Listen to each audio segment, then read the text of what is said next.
Meus prezados queridos irmãos, meus diletos alunos, eu cumprimento a todos com a graça e a paz do nosso Senhor e Salvador Jesus Cristo. Nesse momento eu louvo a Deus por mais uma oportunidade que Ele me concede, poder estar aqui postando comentário de mais um vídeo das nossas lições de CPAD. Hoje nós temos a última lição desse quarto trimestre do ano de 2023, foram aí 14 lições, geralmente são 13 lições, mas esse trimestre nós tivemos 14 lições, todas elas girando em torno de missões. E a lição de hoje é uma espécie de síntese de todas as lições, é uma conclusão, a lição não é muito extensa, e ela traz como título Missões e a Volta do Senhor Jesus Cristo. Esse é um tema bastante importante porque nós sabemos que Jesus, ao ser assunto aos céus, ele deixou para a igreja a missão de pregar o evangelho a todas as criaturas até que ele voltasse. E aqui nessa lição nós temos a oportunidade de refletir um pouco sobre missões e a volta de Jesus. Sabemos que há no propósito de Deus a idealização do seu corpo, da sua noiva, da sua igreja, e a Bíblia ela nos afirma de forma categórica que a vontade de Deus é que nenhum homem se perca. A pregação do Evangelho é fundamental para que o homem conheça a vontade de Deus, para que o homem se dobre ao senhorio de Cristo, ele seja alcançado por Cristo, para que o número de salvos ele seja completo, para que o edifício espiritual, que é a igreja, ela possa ser totalmente completo. Porém, nós vamos ver aqui no decorrer aqui da leitura da lição, e mais especial na leitura bíblica em classe, fazer assim uma certa diferenciação entre a volta de Jesus, o arrebatamento da igreja, com o fim do mundo. Que infelizmente quando se prega sobre a questão da volta de Jesus relacionada ao arrebatamento da igreja, confunde-se arrebatamento da igreja com o fim do mundo.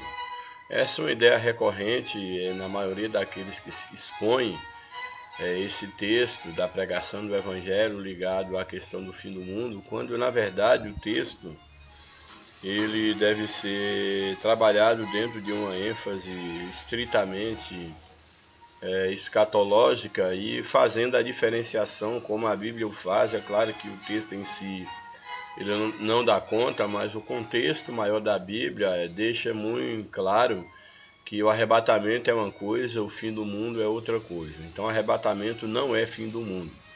Arrebatamento é quando finda-se a era da igreja, a era da graça, e aqueles que estiverem com Cristo, aqueles que se converteram, aceitaram o sacrifício de Cristo, que fazem parte da nova aliança, do tempo da graça, eles estarão com Cristo para sempre. Irão subir para estar com Cristo e no futuro irão descer para reinar com Cristo durante o milênio. Mas o arrebatamento da igreja não é o fim do mundo. O fim do mundo, biblicamente falando, em termos escatológicos, ele se dará exatamente depois do milênio, depois do juízo final, onde então haverá novos céus e nova terra. Então a questão do arrebatamento da igreja, da volta de Jesus, nesse aspecto de arrebatar a igreja, não é o fim do mundo. Eu gosto sempre de separar, escatologicamente falando, o arrebatamento da igreja da vinda de Jesus. Nós, os salvos, a igreja de Cristo, nós aguardamos de fato a vinda de Jesus, o arrebatamento da igreja, que eu costumo separar da volta de Jesus, que seria um evento mais especificamente falando para a nação de Israel. A volta de Jesus, na minha concepção, a volta de Jesus, em primeiro lugar, a volta só faz sentido com aquele, fazendo um paralelo com alguém que já veio uma vez, então estará voltando, e isso é uma promessa para a nação de Israel, mas para a igreja o que nós temos é a vinda de Cristo, ou seja, A vinda não tem nenhuma conotação ligada à ideia de alguém que já tenha estado uma vez e está voltando. A vinda é algo totalmente desconectado da ideia de ter vindo uma vez e estar voltando. Porque de fato a igreja é um novo povo de Cristo, a igreja não é Israel, não há uma promessa de volta para a igreja no mesmo aspecto no que acontecerá com a nação de Israel, porque a igreja não é judeu, não é judia, não é a nação de Israel. A igreja é o corpo de Cristo. E nós temos o que nós temos de Cristo, a promessa é que ele virá nas nuvens para poder arrebatar a sua igreja. Se quer, ele pisará essa terra. Então eu gosto de separar a vinda de Jesus. Para mim, a vinda de Jesus diz respeito ao arrebatamento da igreja, para os salvos, no tocante à graça, e a volta de Jesus eu faço uma referência à nação de Israel, como ele prometeu voltar, ele há de voltar, segundo o que, dentre as várias linhas escatológicas, mas a pré-tribulacionista, ela coloca a volta de Jesus no final da grande tribulação, quando Cristo há de vir com os santos, julgar as nações, implantar o reino milenial. Depois do reino milenial, instaura-se o juízo final. Haverá então ali o último julgamento. E então haverá a construção de novos céus e nova terra. Então aí será o fim de todas as coisas, onde os elementos, a Bíblia diz que estão reservados para serem consumidos pelo fogo. Isso que é o fim. E em momento algum eu faço a ligação do fim com o arrebatamento da igreja. O arrebatamento da igreja não é o fim do mundo. Então essa observação, para mim, eu julgo ela ser crucial, apesar de que não é isso que a lição propõe, não é isto que geralmente se propõe ao falar do fim do mundo, do arrebatamento da igreja, da evangelização na atualidade como um recurso para o fim do mundo. Eu não acredito dessa forma. Eu acredito que a igreja tem que evangelizar, sim, que nós temos aqueles que Cristo quer alcançar para fazerem parte da sua igreja, para participar do arrebatamento. Então, ao invés de nós estarmos orando para Jesus voltar, nós temos que estar trabalhando para Jesus voltar. Nisso eu creio piamente da urgência e necessidade da pregação do evangelho, mas não condiciono a pregação do evangelho à questão do fim do mundo. Não, enquanto o evangelho não ser pregado em todo o mundo, então não vai vir o fim, como se esse fim fosse o arrebatamento da igreja. Sim, creio que o evangelho tem que ser pregado em todo o mundo para vir o fim, como a Bíblia está falando, mas esse fim eu não trato como sendo aquilo que nós aguardamos, que é o arrebatamento da igreja. Porque muitos colocam que o evangelho tem que ser pregado em todo o mundo para Jesus voltar. Mas a Bíblia não está dizendo isso. O que a Bíblia diz é que o evangelho, ao ser pregado em todo o mundo, então virá o fim. E em momento algum, o arrebatamento é o fim de todas as coisas. O arrebatamento, ele fecha um ciclo na era da graça da igreja, e o relógio escatológico de Deus, ele volta a contar a última semana de Daniel, volta para o povo judeu, essa contagem escatológica que havia parado e que está parada por causa do período da graça da igreja. Então, se ainda falta a última semana de Daniel e relógio de Deus, ele volta a contar. Deus volta para cumprir as suas promessas com o seu povo de Israel, então o fim não pode ser o arrebatamento da igreja em hipótese nenhuma. Bem, o título da lição é Missões e a Volta do Senhor Jesus. Texto áureo, ele vai reaparecer aí na leitura bíblica em classe, portanto só vou lê-lo, mas não vou comentá-lo nesse momento. Nos diz o seguinte o texto áureo: E este evangelho do reino será pregado em todo o mundo, em testemunha a todas as gentes, e então virá o fim. Verdade prática. A grande comissão deve ser cumprida antes do arrebatamento da igreja. Aqui o texto da Verdade Prática, o comentarista diz que a grande comissão de pregar o evangelho a toda criatura, ela deve ser cumprida antes do arrebatamento da igreja. Eu diria que a missão de pregar o evangelho, ela deve ser sim cumprida, a igreja deve cumprir o seu papel, deve pregar o evangelho para que todos aqueles que foram chamados pela soberania e pela graça de Deus e que responderam sim ao convite da salvação, eles sejam alcançados por Cristo. Porém, não, mais uma vez repito, eu não linko a ideia dessa grande comissão no tocante à igreja. Eu não ligo essa grande comissão de pregar o evangelho a todo mundo, a toda a criatura. Eu não faço esse link com o arrebatamento da igreja, que o evangelho será pregado em todo mundo para que aconteça o arrebatamento da igreja. Eu não faço esse link porque eu não vejo autorização bíblica para isso. Bem, a leitura bíblica em classe está em Mateus capítulo 24, verso 3 ao verso 14, que nos diz o seguinte: Mateus capítulo 24, um texto muito conhecido, escatológico, capítulo 24, verso 3 ao verso 14. O verso 3 aí do capítulo 24 de Mateus nos diz o seguinte: E estando assentado no Monte das Oliveiras, isso quem? Jesus, chegaram-se a ele os seus discípulos, em particular, dizendo: Dize-nos quando serão essas coisas, que sinal haverá da tua vinda e do fim do mundo.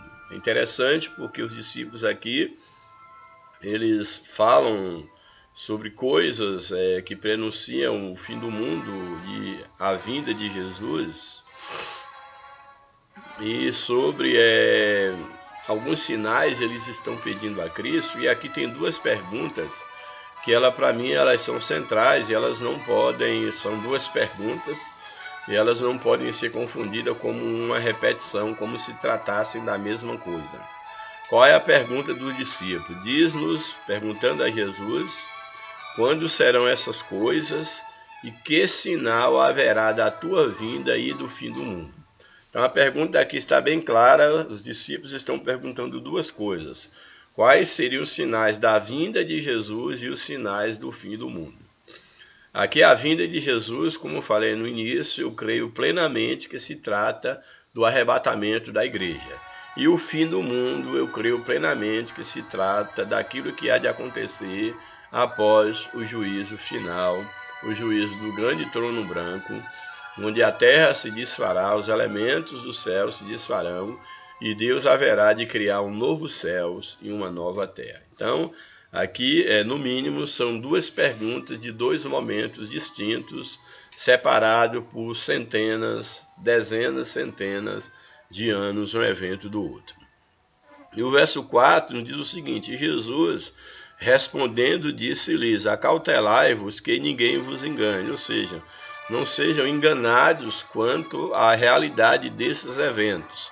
Está aí no verso de número 4. Verso 5.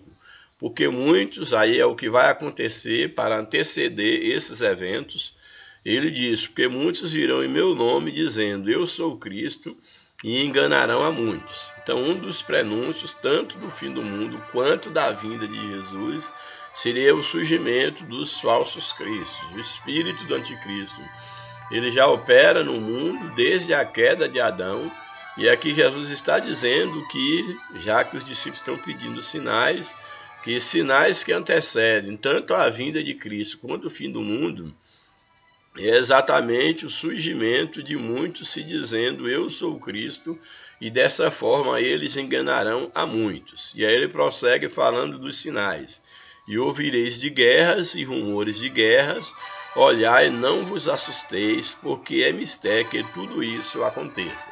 Então, guerra, rumores de guerra, a Bíblia diz que era necessário que os discípulos, que a igreja, ficassem atentos a esses sinais, olhassem para esses sinais, porque era necessário que tudo isso aconteça, ou seja, é mistério, é necessário que tudo isso aconteça antes que venha se cumprir a promessa do arrebatamento da igreja, e antes do fim do mundo é necessário que essas coisas aconteçam. Mas ele diz no final, mas ainda não é o fim. E aqui eu faço uma observação muito grande. Quando ele coloca guerra, rumores de guerra, falsos cristos, que todos devem estar atentos a isso, porque é necessário que isso aconteça. Ele faz uma ressalva, mas isso não é o fim, fazendo uma referência à segunda pergunta dos discípulos, mas isso não é o fim. Se isso não é o fim, isso é prenúncio de quê? É prenúncio da vinda de Cristo e não do fim do mundo. Essa é a leitura que eu ouso a fazer. Mas isso não é o fim. Porquanto se levantará outros sinais, nação contra nação, reino contra reino, haverá fomes, pestes e terremotos em vários lugares. Nós já temos isso. Nações se levantando contra nações, temos aí a Rússia contra a Ucrânia e outras guerras que certamente irão surgir daqui para frente. Então, nações contra nações, reinos contra reinos, fomes e pestes, isso aí nós já temos, já só aumentando em escala, fomes e pestes, terremotos em vários lugares. E aí o verso 8, mas todas essas coisas são o princípio das dores. Aqui tem um outro termo muito importante, que é uma metáfora, que é aqui uma figura de linguagem utilizada, que tanto ela aponta para a vinda de Cristo, quanto aponta para o fim do mundo. Diz que esses sinais, terremotos, fomes, peste, reino contra reino, tudo isso é necessário que essas coisas aconteçam, mas todas essas coisas são princípio das dores. Aqui a ideia do princípio das dores fala exatamente, aqui tomando a figura, a metáfora da mulher que está grávida e que ela, no tempo certo, ela há de dar à luz, de gerar uma criança. Mas está dizendo que essas coisas são princípio das dores, ainda não são as dores de parto, são princípio de dores. Então, isso dá a entender, e agora aqui pode-se fazer um link com a ideia do fim do mundo, a ideia também do arrebatamento, para quem crê no arrebatamento pós-tribulacionista, dá para se fazer essa leitura.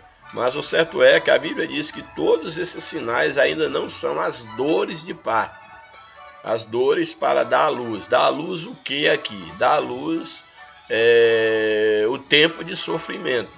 Então, se pegarmos isso aqui, a ideia de dar à luz ao tempo do sofrimento, ou seja, ao tempo do fim do mundo, isso aqui não se aplica ao arrebatamento da igreja. Se pegarmos esse sentido de que esse fato de dar a dor, das dores, de dar à luz um momento caótico, que é o foco da pergunta, de uma das perguntas dos discípulos, que é o fim do mundo, ele está dizendo que isso são amostras do que há de vir, mas essas coisas são apenas o princípio das dores de parto, ainda não é a dor em si, ainda não é o fim em si, é o que se pode fazer de leitura desse texto. Verso 9, então vos hão de entregar para serdes atormentados e matar-vos-ão, e sereis odiados de todas as gentes por causa do meu nome. Isso aqui é uma referência que pode ser aplicada à vinda de Jesus, ao arrebatamento da igreja.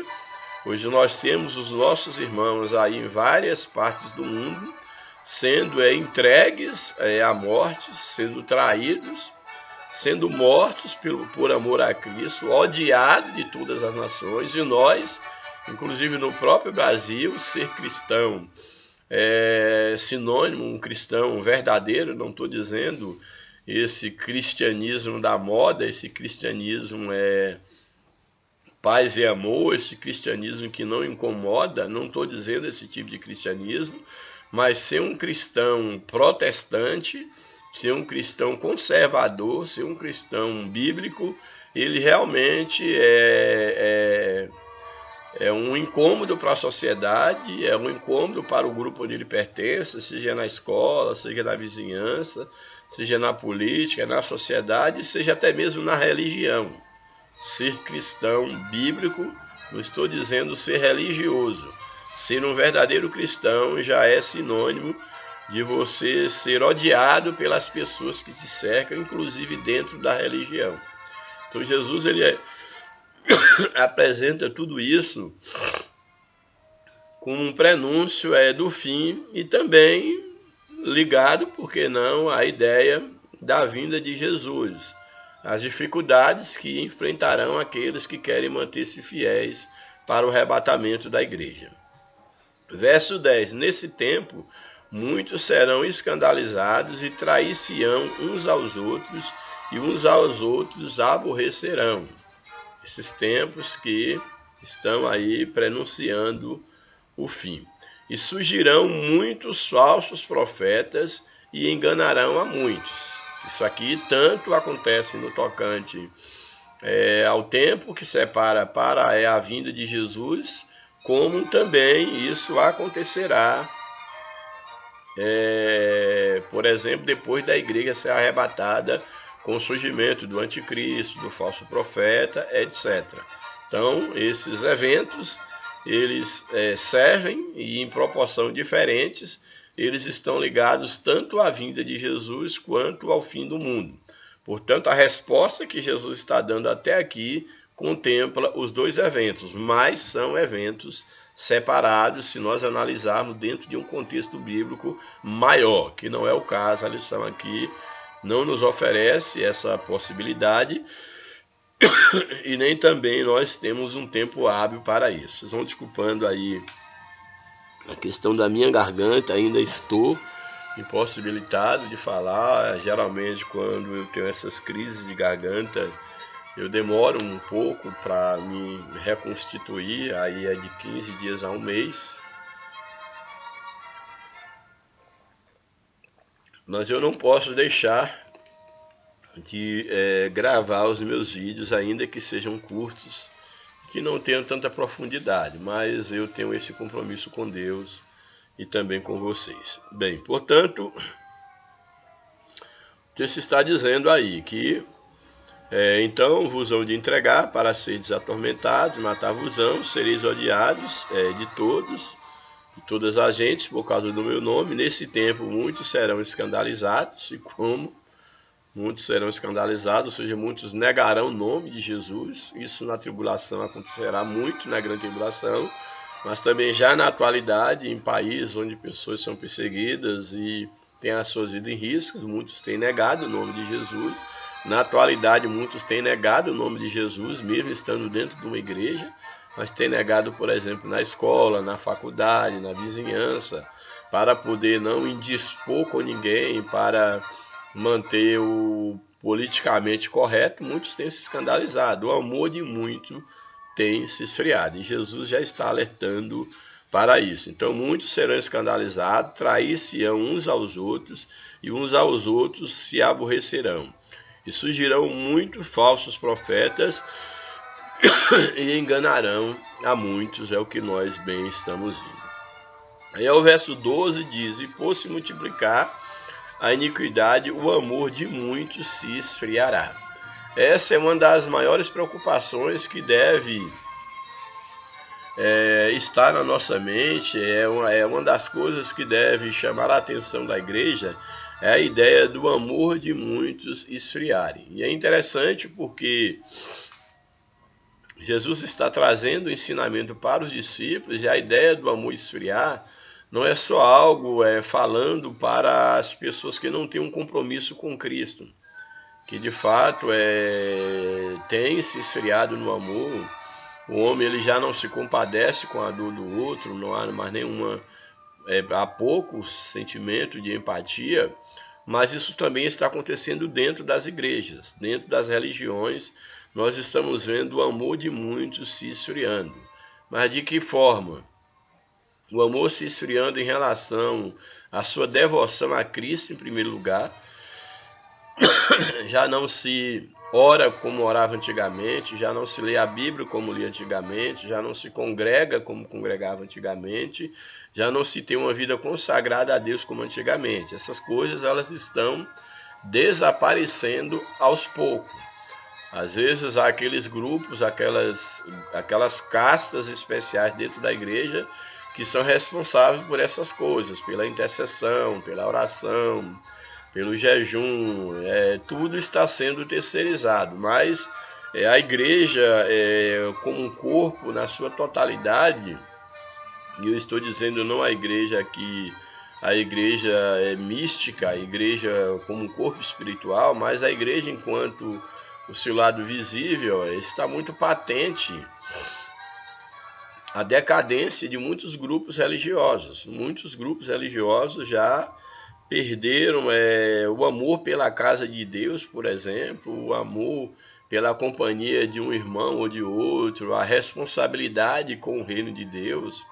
Muitos parecem que têm a responsabilidade com o pastor, ou pelo menos em pagar o imposto todo final de mês, que é o dízimo, pagar esse imposto, sendo redundante, o imposto que é imposto, e está ali, basta estar quites com esse imposto que a igreja impõe enquanto organização.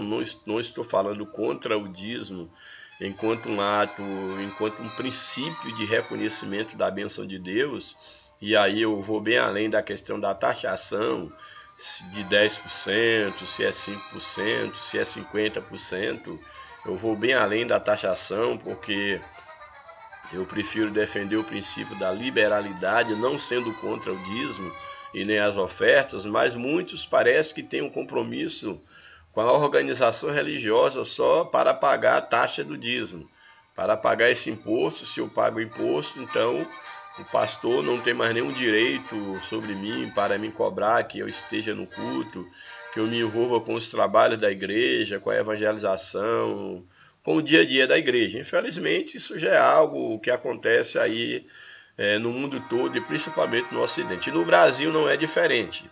Existem pessoas que vão à igreja de mês em mês, 2 em 2 meses, de ano em ano. A verdade é que hoje nós estamos caminhando para uma situação onde você congrega num lugar e você não conhece a maioria das pessoas que congregam, que dizem fazer parte do mesmo grupo denominacional do que você. Isso não é nada mais, nada menos do que o esfriar do amor. Porque a ideia do amor, quem ama quer estar junto com o outro, junto a Cristo, junto com os irmãos que fazem parte do mesmo corpo. E isso é algo que tem acontecido, esse esfriamento do amor, tanto o amor entre cristãos, quanto o amor no sentido geral. O homem tem se acostumado com a maldade, a sociedade tem se tornado má. O nosso país, por exemplo, o Brasil, tem cultuado a imoralidade, tem cultuado a corrupção, tem cultuado o erro, tem cultuado tudo aquilo que vai de encontro à palavra de Deus. Então, uma nova ordem está sendo imposta, e você ser bíblico, você ser conservador, no sentido bíblico, não estou falando político, é você ser tudo de ruim, é você ser ultrapassado, é você ser homofóbico, é você ser um negacionista. De fato, não há espaço para aquele que conserva a chama da palavra de Deus, da obediência, da palavra de Deus, o bom hábito de congregar, de reunir-se, de evangelizar, de ajudar o outro, de procurar saber a vida do outro, de poder dar satisfação à liderança do porquê está vindo ou deixou de vir. Então não há mais esse compromisso. Então o amor, aqui a ideia do amor esfriando como uma multiplicação da iniquidade. Iniquidade aqui pode se entender como um apego ao materialismo, secularismo, ao pecado, à imoralidade. Tudo isso tem influenciado no esfriamento do amor de muitos. E certamente quando do arrebatamento da igreja, a Bíblia nos assevera aqui e nos pergunta, nos questiona se haverá, se Deus, se Cristo achará amor na terra. Verso de número 13. Mas aquele que perseverar até o fim será salvo. Aqui, a expressão aqui, aquele que perseverar até o fim será salvo, isso aqui tanto se aplica à vinda de Jesus, ao arrebatamento da igreja, quanto se aplica à questão da grande tribulação. É importante observar que a resposta que Jesus está dando aqui são a duas perguntas. Sinais da vinda e do fim do mundo, duas coisas separadas. Então aqui essa resposta de Jesus, quando ele coloca que aquele que perseverar até o fim será salvo, serve tanto para o fim, no sentido do fim do mundo, seja o fim no sentido do fim da vida de alguém no período da grande tribulação, seja no fim final do milênio, seja no fim juízo final, seja o fim o arrebatamento da igreja no sentido de findar a era da graça da igreja, quando do arrebatamento, certo é que aquele que perseverar até o fim será salvo. E aqui é algo bem discutível em relação, dentro do campo aí das várias linhas teológicas, que alguns dizem que a ideia aqui do perseverar até o fim não é que você tem que permanecer até o fim para ser salvo, não. É porque aquele que é escolhido, aquele que é salvo, naturalmente ele vai permanecer até o fim. Essa é uma leitura que se deve respeitar, mas também nós não podemos ficar apenas sermos teólogos de um livro só. É claro que eu diria que o salvo, ele persevera porque é salvo, e não é salvo porque persevera. Eu concordo plenamente que ele persevera porque ele é salvo. Ele não é salvo porque ele perseverou, ele barganhou, ele ficou ali, então ele vai ser salvo. Mas também eu não posso negar que da necessidade de que você persevere até o fim. Sou salvo. A nossa salvação, ela é adquirida na cruz do Calvário. Cristo, ele já nos salvou, ele não vai providenciar uma salvação para nós. Mas como é que nós respondemos à salvação? É simplesmente dizendo um sim e esquecendo do nosso compromisso de perseverar até o fim, de manter firme, de manter levando a cruz, que aquele, a Bíblia diz que aquele que quer vir após mim, negue-se a si mesmo, tome a sua cruz. Tomar a cruz para mim é perseverar até o fim. Tomar a cruz é você manter uma vida de negação.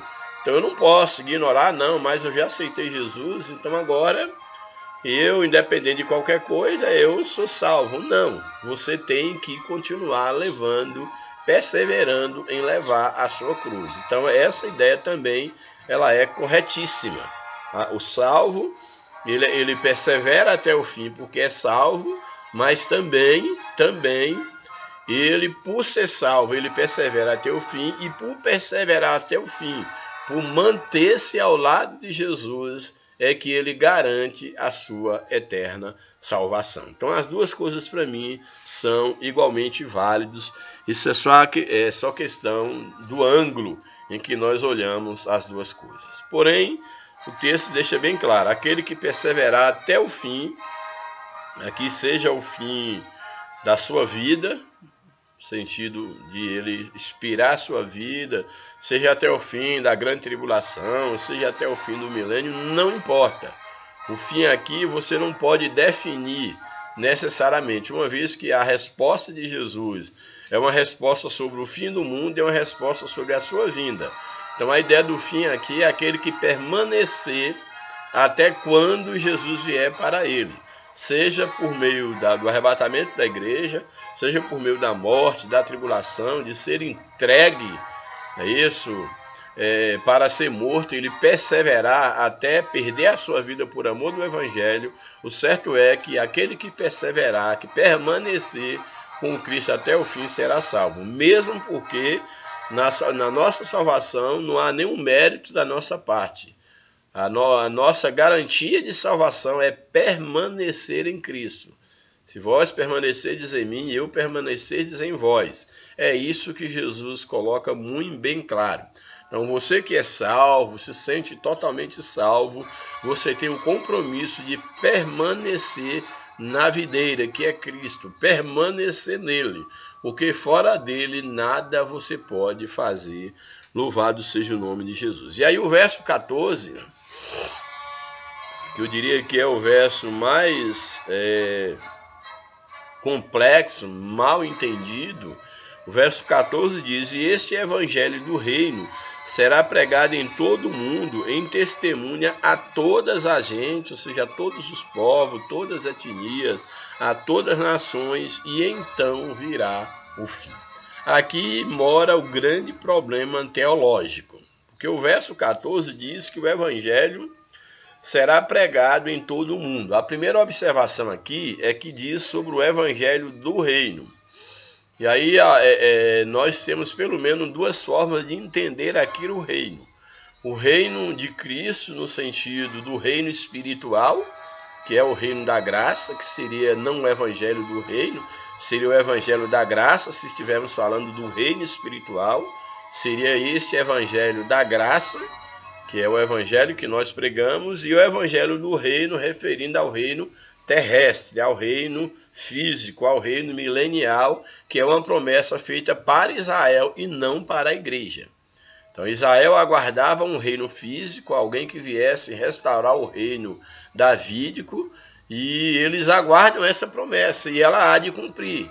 Por enquanto Israel foi deixado de lado, mas Cristo, após o arrebatamento da igreja, ele há de se voltar para Israel e há de cumprir as promessas messiânicas em relação a Israel.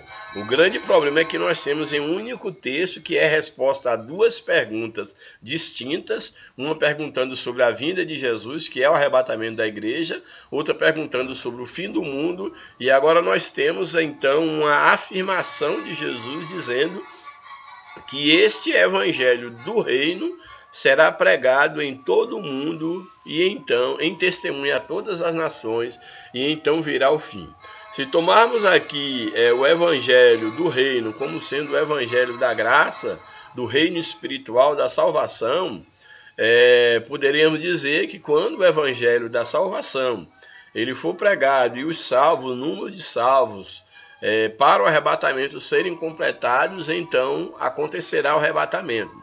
Se tomarmos aqui o evangelho do reino como sendo o reino milenial e falando do fim, não como sendo arrebatamento, já que arrebatamento não é fim do mundo, mas falando do reino no sentido do reino milenial, do reino físico, do reino político, aqui está colocando que a condição para acontecer o fim de todas as coisas, para que seja instalado um novo céu e uma nova terra, que é o reino político, o reino milenial de Cristo, que esse evangelho de que Cristo reina em Sião, uma vez que escatologicamente falando, Sião, em Jerusalém, Sião será a capital do mundo e todas as nações virão para Sião para buscar o conhecimento de Deus, como está no livro de Isaías e outros profetas.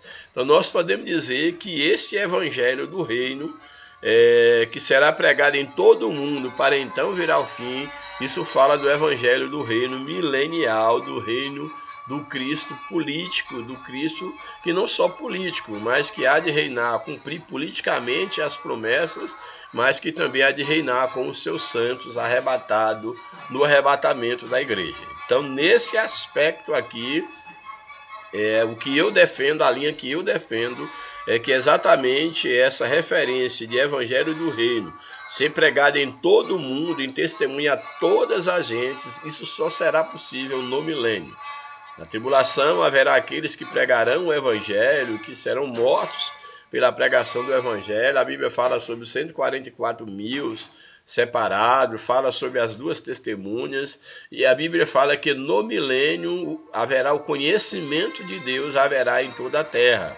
A enxada será transformada, as espadas serão transformadas em enxadas, o homem será conhecido por Deus, Cristo haverá de reinar, o pecado não será tolerado, a bênção reinará em Sião, os justos que viver pouco, uma criança de 100 anos que morrer será considerada uma criança, mas o ímpio que pecar no milênio morrerá aos 100 anos, estão mostrando que no milênio haverá morte, haverá quem peque, haverá lugar deserto, haverá castigo no milênio, porém o texto ele deixa bem claro, dentro de um contexto escatológico maior, que o momento quando de fato todo mundo ouvirá sobre o reino de Cristo, que Cristo reina, isso será exatamente no milênio. Então a ideia aqui de que o evangelho do reino, eu coloco o reino milenial, será pregado a todas as nações, para que então possa vir o fim do mundo. Isso não diz respeito ao arrebatamento da igreja, é essa ideia que eu defendo. Louvado seja o nome de Jesus. Bem, então nesse sentido, eu retomo o título da lição. A missão ela é importante para o arrebatamento da igreja, sim. O que Cristo ele quer conquistar para si povos de todas as línguas, nações e nações, para fazerem parte do seu corpo invisível, e isso só é possível através das missões, mas ao mesmo tempo não quero dizer que todo mundo ser evangelizado seja uma condição para o arrebatamento da igreja, porque a ideia do evangelho ser pregado em todo mundo é uma condição para o fim do mundo, e o fim do mundo não é o arrebatamento da igreja.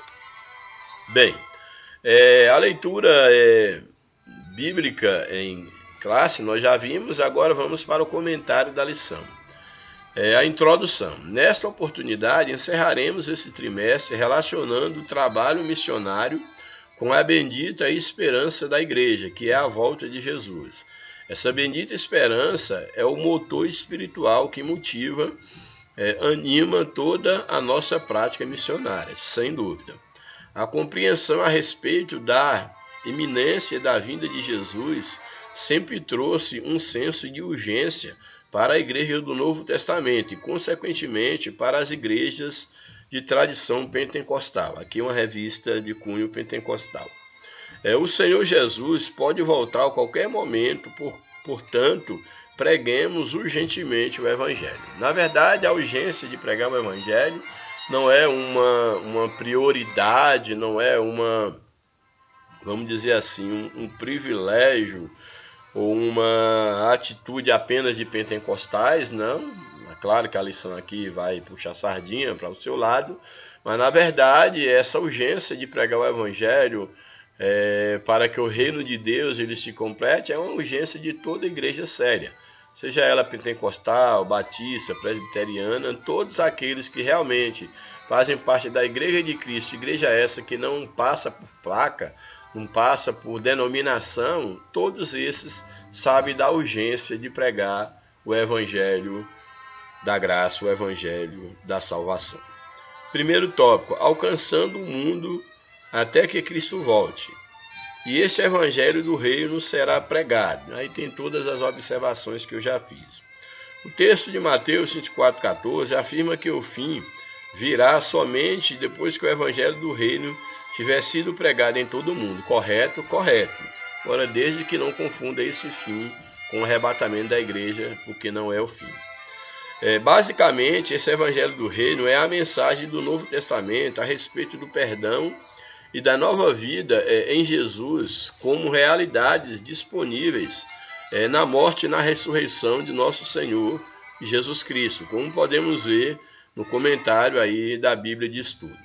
Aqui somente Deus sabe o tempo em que a tarefa de evangelizar será finalizada conforme os seus desígnios. Até isso ocorrer, a Igreja de Jesus deve transmitir o Evangelho de Cristo a todas as pessoas até que ele volte para arrebatar a igreja. Com certeza, deve pregar o Evangelho a todo mundo, mundo disponível, mundo alcançável, entendeu? Existe aí várias etnias onde o Evangelho não entra em hipótese nenhuma, mas no tempo de Deus isso acontecerá.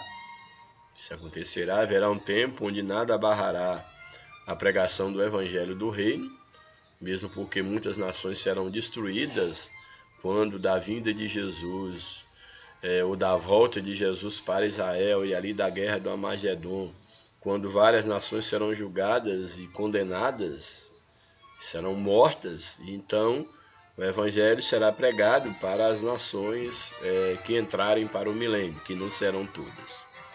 Segundo tópico, a urgência da tarefa. A urgência da pregação do Evangelho por causa da volta de Jesus é algo posto nas Escrituras. Por isso os discípulos de Cristo são instados a desenvolver os talentos concedidos por Deus de modo a dar frutos antes da volta de Jesus. Nesse aspecto, há uma colheita que precisa ser realizada antes do tempo certo da ceifa.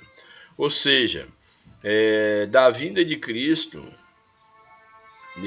vou ler novamente, nesse aspecto, há uma colheita que precisa ser realizada antes do tempo certo da ceifa, ou seja, da vinda de Cristo. Então aqui está dizendo que antes do arrebatamento da igreja haverá uma grande colheita de almas. Sem sombra de dúvida, é o que eu chamo da grande colheita, que serão ali aqueles que participarão da primeira etapa da segunda vinda de Jesus, quando se dará no momento do arrebatamento da igreja. Dará-se então a primeira etapa da segunda vida, que é chamado de a grande colheita, que está ligada exatamente à segunda etapa da primeira ressurreição, porque a primeira etapa da primeira ressurreição, ela se deu com Cristo, que foi a primícia dos que dormem. A segunda etapa da segunda ressurreição, da primeira ressurreição, melhor dizendo, essa segunda etapa da primeira ressurreição, ela se dará quando do arrebatamento da igreja, que haverá uma grande colheita de almas e também uma grande colheita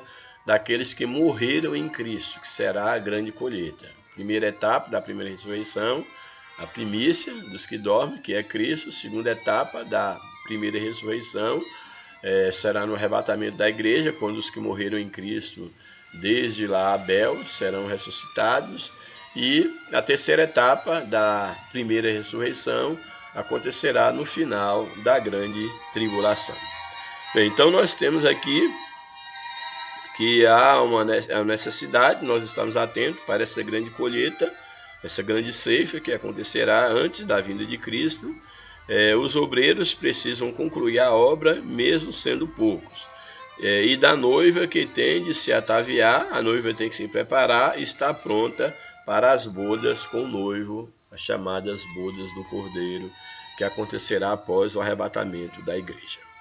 Bem, o segundo tópico da lição, a lição é pequena, só tem 2 tópicos, nos diz o seguinte: a volta de Jesus atrelada à obra missionária.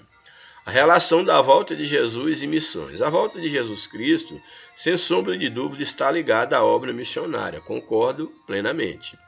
Como afirma o grande evangelista Billy Graham, de acordo com Mateus 24,14, Deus ligou a segunda vinda de Cristo ao sucesso da evangelização mundial. Aqui faço as ressalvas que fiz ao início. A ideia da evangelização mundial ela é necessária, sim, porque o propósito de Cristo é salvar a todo mundo. Agora que todo mundo conhecerá o evangelho do reino ou da graça como condição para o arrebatamento da igreja, aí eu já penso diferente.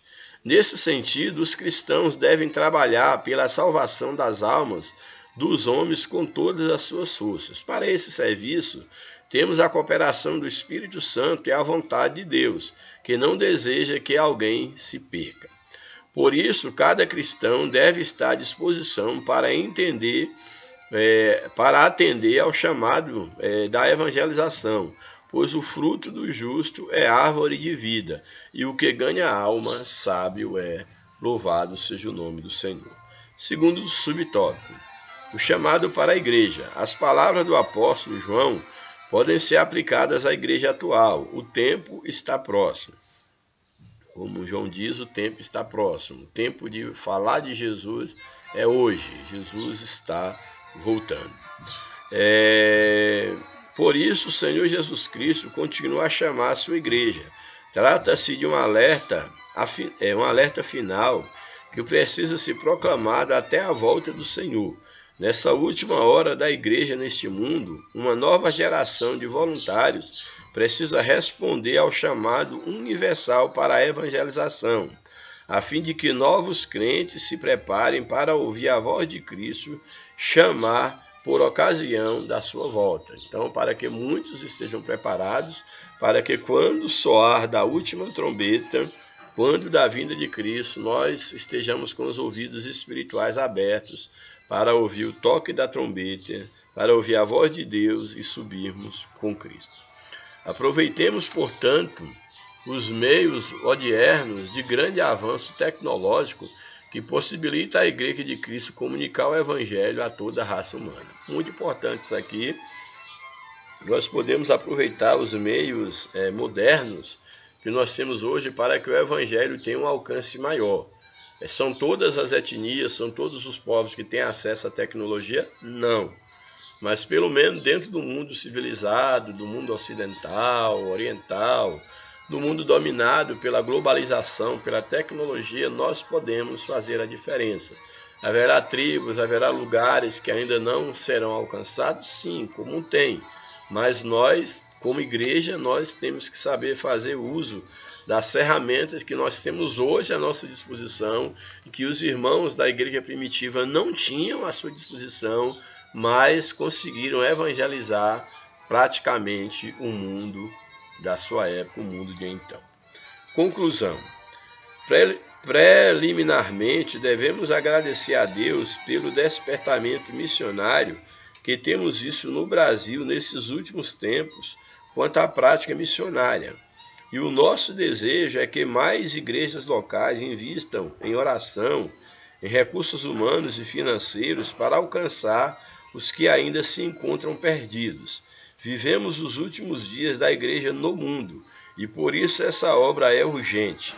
Que o Espírito Santo continue despertando a igreja nesses últimos dias que antecedem a volta do Senhor Jesus Cristo para arrebatá-la. Que seja essa a nossa oração, que todos sejamos cheios do Espírito Santo, que haja uma verdadeira renovação, um verdadeiro quebrantamento, uma verdadeira busca pela presença de Deus, que haja um entregar a obra de missão para que o reino de Deus possa crescer cada vez mais, para que ao completar o número dos salvos, daqueles que amam de subir, de participar do arrebatamento da igreja, que Cristo venha arrebatar a sua igreja e que nós possamos estar para sempre com Ele. Que Deus nos ajude, que Deus nos abençoe, que nós temos preocupação de que missão ela está linkada com a volta de Jesus e compete a nós, que aguardamos a volta de Jesus, trabalhar para que ela aconteça o mais rápido possível. Que Deus nos abençoe, que o Espírito de Deus fale fortemente ao teu coração. Um grande abraço, a paz do Senhor. Desejo aí um feliz ano novo para todos vocês, um 2024 cheio da presença de Deus, que a bênção de Deus esteja sobre a tua vida, sobre a tua saúde, a tua vida espiritual acima de tudo, da sua família. Você que está afastado dos caminhos do Senhor, volte, Jesus te ama. O homem pode ter feito alguma coisa contra você, pode te ferir, o homem, a religião, mas Jesus ele está no mesmo lugar de onde você saiu. Ele continua de braços abertos te esperando. Ele quer restaurar a tua vida, as tuas forças. Não fica preso à questão de uma religião, de uma denominação, porque você foi ferido. Você tem várias opções para congregar. Não importa se numa igreja pentecostal, numa batista, numa presbiteriana, não importa. O que você não pode é deixar de congregar. Toda igreja tem problema, todo lugar tem problema. Primeiro, porque o problema somos nós. Onde nós formos, nós levaremos parte do problema que a igreja enfrenta. Mas nós temos que olhar para Jesus, que é o autor e consumador da nossa fé, e dar a nossa parcela de contribuição dentro do grupo. Não podemos mudar a realidade do grupo, mas podemos contribuir para que ele não piore. Portanto, eu aconselho a você que está afastado dos caminhos de Jesus, volte o mais rápido possível. Tua alma é preciosa para Cristo.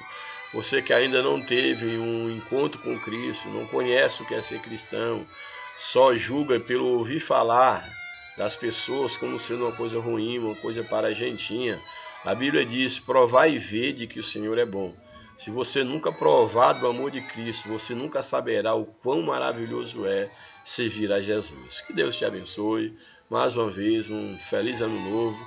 Que o ano de 2024 seja um ano de realização, de bênção para a sua saúde, para a sua família, para o seu comércio, para o teu ministério. Acima de tudo, que você seja próspero na tua alma, no teu espírito. Que Deus os abençoe. Em nome de Jesus. Amém.